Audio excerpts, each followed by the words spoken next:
राष्ट्रीय महामार्गावरील सोनगीर टोल ते धुळे टोल दरम्यान रस्त्यावर मोठ्या प्रमाणात खड्डे पडल्याने वाहन चालक, प्रवासी, शेतकरी तसेच मालवाहतूक वाहनांना मोठा त्रास सहन करावा लागत असून अपघाताचा धोका दिवसेंदिवस वाढत आहे। या गंभीर प्रश्नाची दखल घेत सामाजिक कार्यकर्ते महेंद्र गोकुळ पाटील यांनी केंद्रीय रस्ते वाहतूक व महामार्ग मंत्री, राष्ट्रीय महामार्ग प्राधिकरण, महाराष्ट्रातील संबंधित अधिकारी आणि जिल्हाधिकारी धुळे यांच्याकडे सविस्तर तक्रार दाखल केली आहे।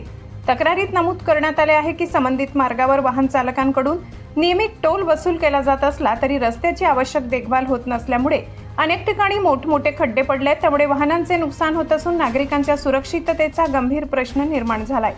निवेदनात महामार्गाची तातडीने संयुक्त तांत्रिक पाहणी करून सर्व खड्डे कायमस्वरूपी व दर्जेदार पद्धतीने बुजविणे, संबंधित कंत्राटदार व अधिकाऱ्यांच्या कामाची चौकशी करणे तसेच धोकादायक ठिकाणी आवश्यक सुरक्षा उपाययोजना करण्याची मागणी करण्यात आली आहे। सोबतच पुढील 5 दिवसात रस्त्याची दुरुस्ती सुरू न झाल्यास 15 ऑगस्ट रोजी सोनगीर टोल नाक्यावर नागरिकांच्या सहभागातून शांततापूर्ण व लोकशाही मार्गाने आंदोलन करण्यात येईल असा इशारा निवेदनातून देण्यात आलाय।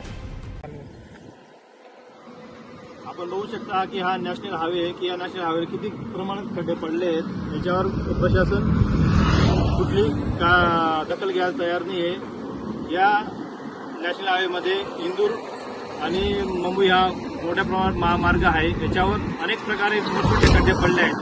जर कुठली मोटरसायकल या दुचाकी वाहन खड्ड्यात पडले तर अपघात होण्याची खूप दाट शक्यता आहे। येत्या 5 दिवसात या रस्त्याची लवकरात लवकर दुरुस्ती व्हायला पाहिजे, अन्यथा आम्ही 15 ऑगस्ट या दिवशी सोनगीर टोल नाका बंद आंदोलन करणार आहे। हीच प्रशासनाकडे विनंती आहे।